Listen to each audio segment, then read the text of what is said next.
Welcome back to The Price of Business. I am your host, Kevin Price, talking to you about you and your business. I tell you, it's your business to hold your government accountable and to be aware of what's happening on the political front. Got my good friend on, Tom DeLay, Congressman DeLay, and known Congressman DeLay now for going on 2 decades. Yep. And really have always appreciated your work and your effort and being that sojourner, that man willing to continue to do what's right, regardless how difficult it is to do it. Well, I'd like to see a little bit of that right now. I've got to say, Republicans/conservatives need to be bold. They do. The American people were bold and holding their government accountable in the last election, and hopefully the leadership will be bold going into this new Congress. And they need to not suffer from hubris in thinking that this was an election as much about Republicans as it was an election about Democrats. I really believe that if there was a third viable alternative on a ballot, I think Republicans might really be crying rather than celebrating right now. I tend to agree with you. First of all, they were reluctant to run on anything. And all they did was run against Obamacare, and that's all well and good. The American people really saw what Obamacare and progressivism and the leftists do to this country, and they were rejecting it. But that's the message out of the election.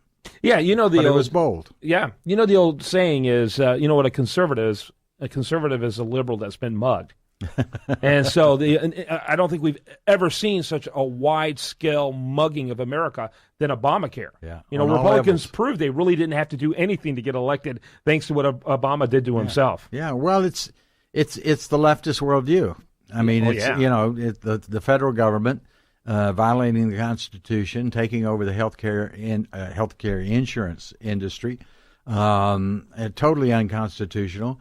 And the Constitution be damned, and we're going to take over and control 1/6 of the nation's economy. That's exactly right. There's a lot of people, and, I'm always kind of reluctant because there's so many different dynamics involved to ask. But there's a lot of people that have been saying if there isn't a president who's more worthy of impeachment than Barack Obama, then who is? Where do you sit on that? Well, he's worthy of impeachment, but you can't because you don't have the votes. When we impeached Bill Clinton, we knew that we didn't have the votes to remove him in the Senate, but we felt like he needed to be punished for perjury, so the House impeached him. That was very hard to do, by the way. Very hard to do. But knowing that he wouldn't be removed from the Senate. As long as you got at least 30 to 40 Democrat senators, you're not going to remove him. Yeah, and I don't have that goal either. But there's a thing called, an economics opportunity cost. And so if you're sitting there fighting for your political life and hearing that daily debate on TV, Bill Clinton didn't get a whole lot done during that time. Republicans were in the process of impeaching him. Well, Bill Clinton didn't get anything done. We took over the majority in 1995. Yeah. Shut down the government, by the way. We didn't. Bill Clinton did. Right. But it was a message to Bill Clinton that we were serious about what we were going to do. And for the next 6 years, Bill Clinton didn't get to sign one bill he initiated. That's right. Did you know that? Because the House used the power of the purse to take over the agenda. Now, he takes credit for everything that we did, balancing the budget and welfare reform and all that other stuff that we did.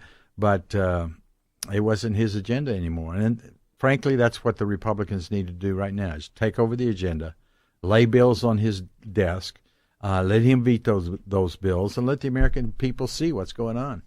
So there's last time, and I would imagine it would be similar. The last time during the impeachment, there was 13 House managers who navigated the process to the Senate to try to make that case. Mm-hmm.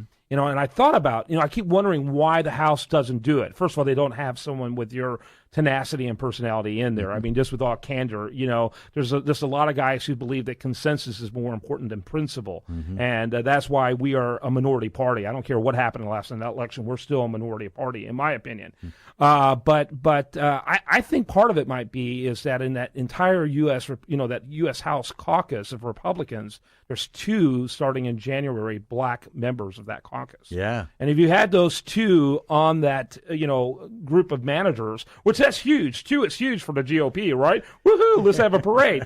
But imagine 12 or 11, rather, whites and at 2 blacks. I mean, actually, there's 2 black Republicans. There's a woman. Yeah, two of them. One of them is a woman. So we Republicans kill 2 birds with 1 stone in our minority fight with that deal. But imagine 11 House managers impeaching 11 white Republicans impeaching, trying to impeach a black president. I wonder if the GOP has thought we can't even look at it just because of that imagery. Well, they could, but they're not going to. It's not going to happen. So we waste our time talking about it, to be honest with you. It's just not going to happen. Yeah. What's the difference between this? I mean, if you were a majority leader in this Congress, where would you be on that topic? Where would you be on the idea of impeachment? I don't know. It would be much different. Because I would have already set up for 4 years, his first term, the whole debate on the fact that this president hates the Constitution, he shreds the Constitution, he's violating the law. That hasn't been done. You have to set up the debate before you go after impeachment. To be honest with you, I think if we set up the debate, he would backed off on a lot of his lawlessness. I agree with that. And therefore there would not have been a need for impeachment. Under the present circumstances, if I was there and I just came in this year and was looking to develop a strategy for next year, 2 years, why waste your time? Go after him, fight him, and run this debate on and lead a revolution for the Constitution, juxtaposed against Obama's unconstitutional lawlessness, I think would really set up the election for 2016. It's perfect. If they go this consensus route, go along to get along, and we all have to work together and kumbaya stuff, we may not win the next election. Very, very good possibility. I don't know demographically if we can win the presidency again. I'm not sure we can. I don't buy into that at all. That's people who want amnesty, who perpetuate this notion that the Hispanics are going to take over America. They're going to be Democrats, and it's going to hurt the Republicans. I don't buy that at all. I was born in Laredo, raised in South America and South Texas. I think I have lived long enough to understand Hispanics, and you're going to have at least 35 to 40% of the Hispanics be Republican. In the future.